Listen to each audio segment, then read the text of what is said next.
Não preciso do céu, nem de inferno pra temer. Sou apenas um ser tentando entender, e o pensamento me faz viver.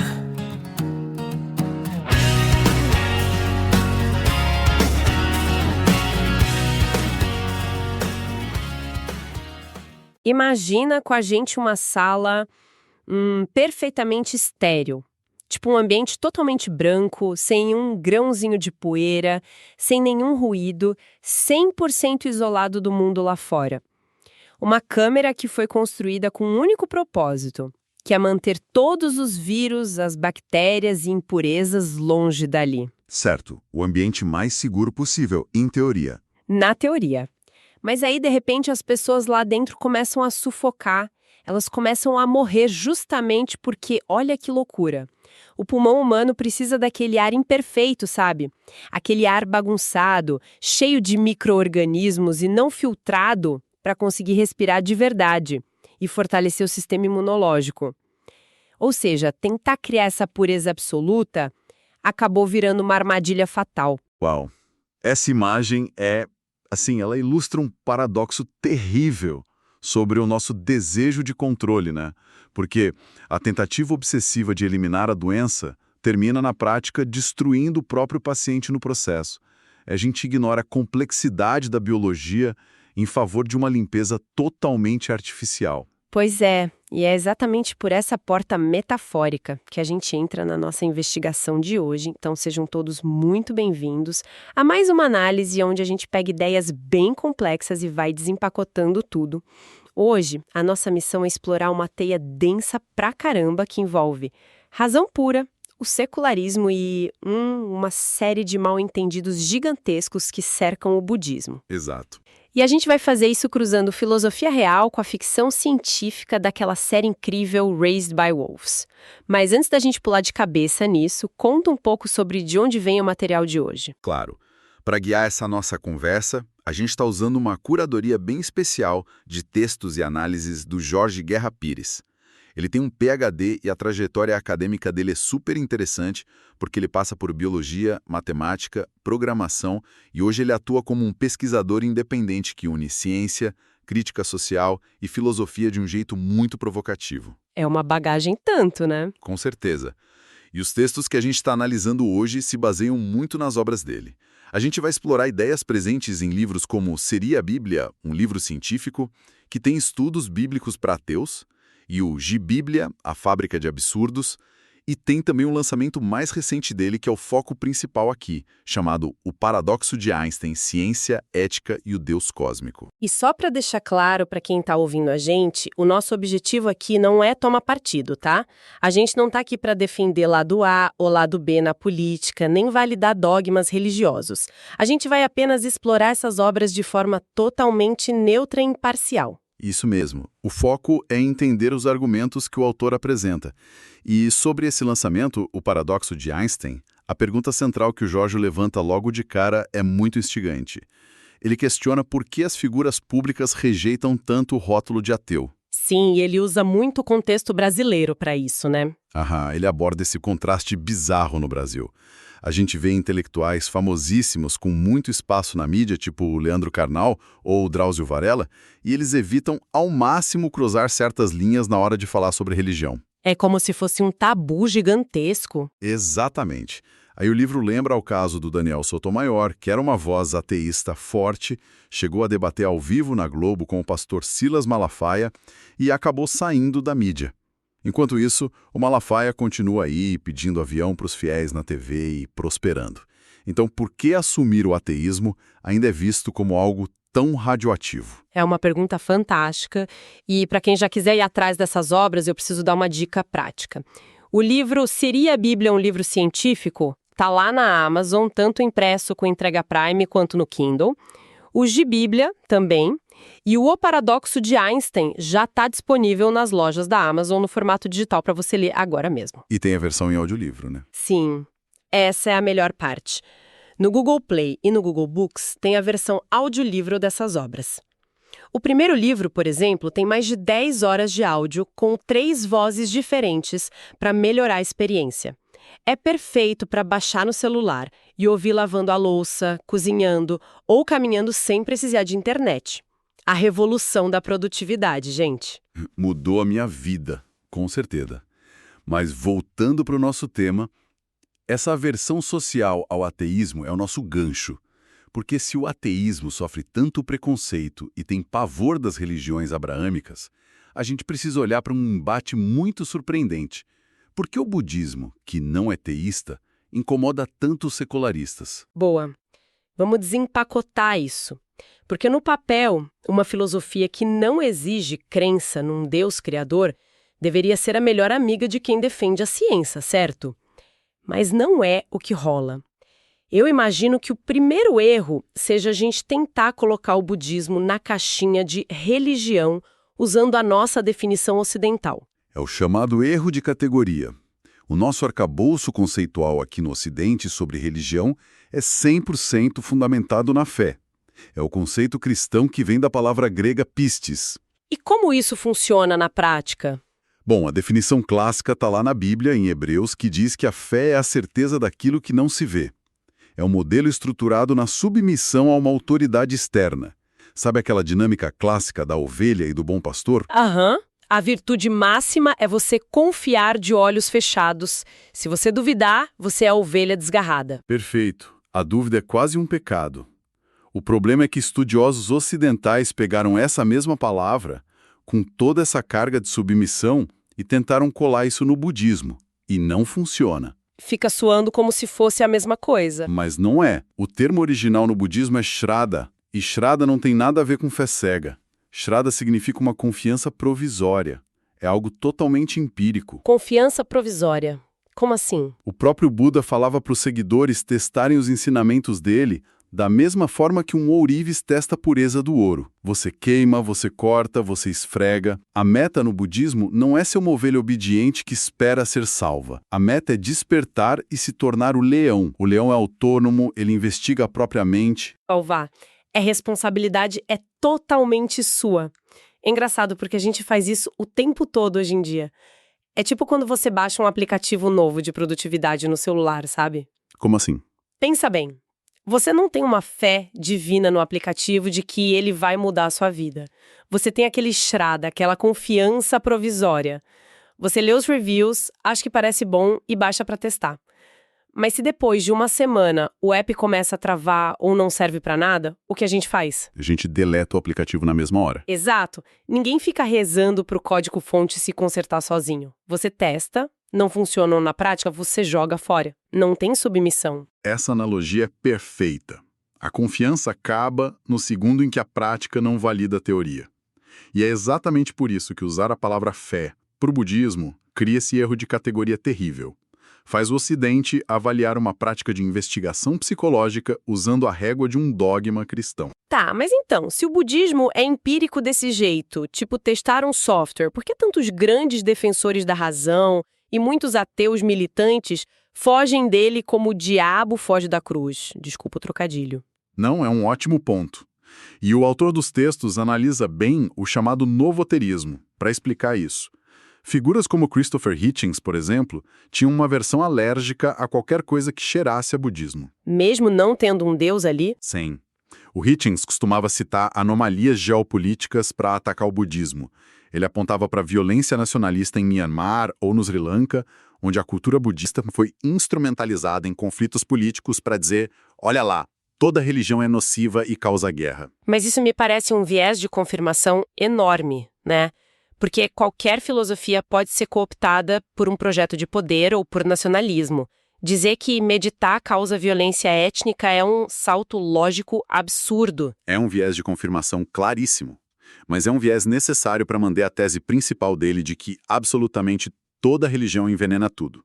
Reconhecer que o budismo tem uma abordagem empírica destruiria o binarismo dele. Mas é importante dizer que o ateísmo não é todo igual. O Sam Harris, por outro lado, já reconhece que o budismo oferece uma espécie de ciência subjetiva da mente que você pode separar dos dogmas. Mas ainda existe aquele pavor estrutural na comunidade secularista. E os textos usam a série Raised by Wolves para ilustrar isso brilhantemente, não é? Sim. A série apresenta a androide Lamia, também chamada de Mãe. Ela tenta criar uma nova colônia humana num planeta distante e o projeto é puramente ateísta. A programação dela diz que qualquer crença leva à destruição. Ela é a sala estéreo que a gente falou no começo. Exatamente. Então ela proíbe qualquer tipo de ritual. Só que o pavor absoluto que ela tem de qualquer faísca de espiritualidade transforma ela numa ditadora. Ela vira uma fanática da religião do nada. E isso diz muito sobre o mundo real. Fica parecendo que esse ataque de alguns ateístas ao budismo é, no fundo, uma insegurança gigantesca, porque o ateísmo militante construiu a própria identidade em ser o antideus. Eles são a razão lutando contra o deus punitivo. Aí chega o budismo, quebra esse binarismo, mostra que dá para ter espiritualidade e ética sem divindade, e o ateu militante entra em pânico. Sem o inimigo clássico, ele não sabe o que fazer. Perde o sentido da luta, né? É um checkmate argumentativo que desorienta completamente. Mas, olha, para ser justo com os céticos, a gente tem que admitir que o próprio budismo tem muita culpa nessa confusão toda. Ah, total. Porque se o budismo é tão racional e empírico, por que na prática ele parece tanto uma religião tradicional? Você entra num templo e tem sino, incenso, cântico, estátua dourada. Quem olha de fora pensa, ué, cadê a ciência da mente? A ironia é que isso é resultado de uma estratégia de comunicação do próprio budismo, um conceito chamado upaya. Upaya, o que significa? Pode ser traduzido como meios hábeis. O princípio é que o budismo precisa se adaptar ao nível de compreensão e à cultura do ouvinte. O mestre usa as metáforas que a comunidade já entende. Ah, para não assustar as pessoas. Isso. E o material do Jorge aponta muito bem como isso funciona no Brasil. A monja Coen, por exemplo, que é super popular, quando ela vai falar com um público geral, que tem uma raiz cristã muito forte, ela usa palavras como Deus, rezar, oração, bênção. O que faz sentido do ponto de vista do acolhimento. Se tem alguém em luto, em depressão profunda, você não vai chegar falando sobre a vacuidade e a ausência do ego. Você usa um vocabulário familiar para dar conforto imediato. É empatia pura. Como o acolhimento, funciona super bem. Mas aí entra o que as fontes chamam de uma faca de dois gumes, porque o upaya funcionava muito bem na antiguidade, quando a mensagem ficava restrita àquela vila, àquela panelinha local. Mas hoje a gente tem a internet. E os algoritmos. Exato. E aí ocorre o que os textos batizam de vazamento de upaya. Nossa, o vazamento de upaya. Aqui a coisa fica realmente interessante, porque imagina a cena, tem lá um Mateus super cético, procurando uma técnica para ansiedade, algo embasado na neurociência. Ele resolve dar uma chance para um mindfulness budista.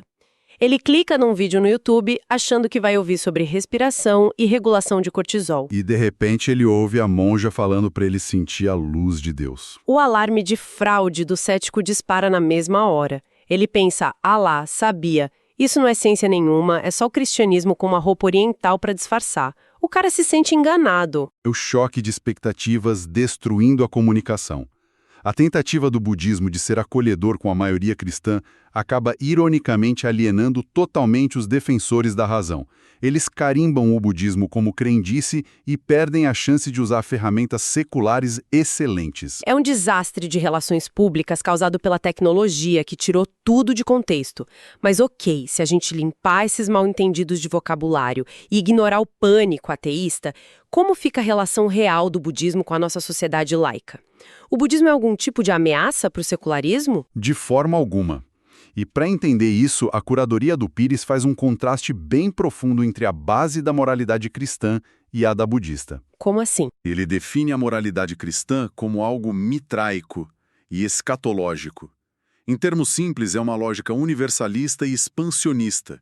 A premissa é: eu tenho a verdade que salva do inferno e o fim dos tempos está chegando, então eu tenho o dever de converter todo mundo, nem que seja usando o poder do Estado. A velha necessidade de dominar as leis do país para impor o seu modo de viver e salvar as almas, quer elas queiram ou não. Isso. Já o budismo opera de um jeito completamente diferente. O foco deles é a avidya, que é a ignorância. A missão não é salvar o mundo de um apocalipse, mas sim reduzir o sofrimento individual entendendo a própria mente. Não tem uma agenda de dominação. E a gente vê isso até nas figuras centrais, né? e a fonte aponta isso, não existe nenhum registro textual do Buda usando violência ou perdendo a paciência. Exatamente. O que contrasta com a figura bíblica de Jesus que, segundo os relatos, usou um chicote no templo para expulsar os vendilhões ou amaldiçoou a figueira, passagens que ao longo da história serviram de base para justificar a tal ira santa. Dá para ver isso claramente nos símbolos das religiões. O símbolo central do cristianismo é a cruz, que historicamente é um instrumento de tortura estatal, representa sacrifício, dor e uma salvação que vem de fora. O símbolo do budismo é o Buda sentado na posição de lótus, em paz. Representa autonomia e quietude interna. E por ter essa natureza interna, o budismo passa longe de ser uma ameaça ao secularismo. Ele não tem interesse em ditar as leis de um país. Sabe o que eu acho louco nisso tudo?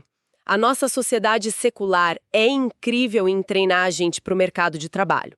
A gente aprende matemática, ciências, programação, mas ninguém ensina a gente a lidar com o colapso emocional, com a fragilidade, com o luto.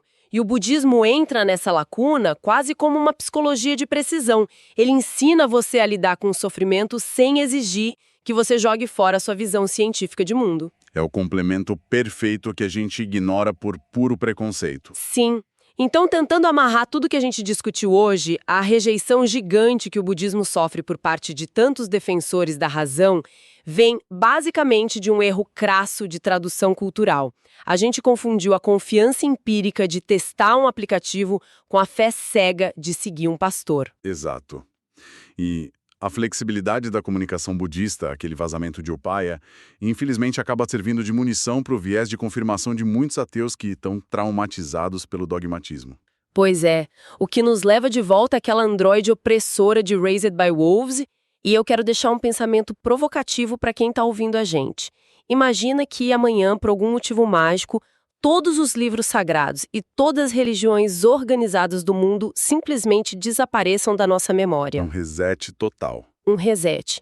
A nossa natureza humana permitiria a gente viver numa sociedade puramente racional? Ou será que a nossa dependência, o nosso vício em ter certezas absolutas, faria a gente inventar novos dogmas bem rapidinho? Talvez dogmas ainda mais cruéis, só que disfarçados com nomes supermodernos, tipo a ciência, o progresso ou o algoritmo? É a pergunta de $1 milhão. Será que a gente tem coragem de ser o leão que investiga o próprio lado sombrio? Ou, no fundo, quando a luz apaga, a gente vai sempre implorar de joelhos por um pastor que diga pra gente o que fazer e quem a gente deve odiar? Fica aí o peso da reflexão, né? Fica o peso. E para quem quiser explorar essas questões de um jeito ainda mais profundo, vão atrás das obras do Jorge Guerra Pires. O novo livro dele, O Paradoxo de Einstein, Ciência, Ética e o Deus Cósmico, é uma leitura obrigatória para entender a mente ateísta moderna. Sem dúvida. E lembrando da nossa dica prática de hoje, os audiolivros estão disponíveis lá no Google Play e no Google Books. É só baixar no celular e transformar o tempo da caminhada, o tempo lavando a louça, numa verdadeira revolução literária. Os links para tudo isso estão nas notas da nossa análise de hoje. Muito obrigada pela companhia de sempre, pessoal. Obrigado pelo papo de hoje. Até o nosso próximo mergulho. Tchau, tchau.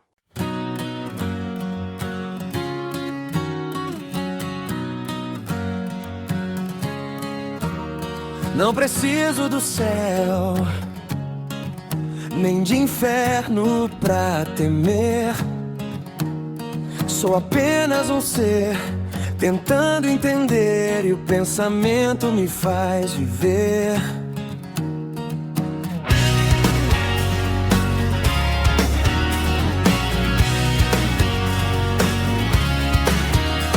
Não preciso do céu, nem de inferno pra temer. Quero apenas ser, tentando aprender. A liberdade me faz viver. Estou tão cansado de culpas, de pecados que não são meus. Eu sei, mas o que posso fazer? Preciso de espaço pra ser. Me deixe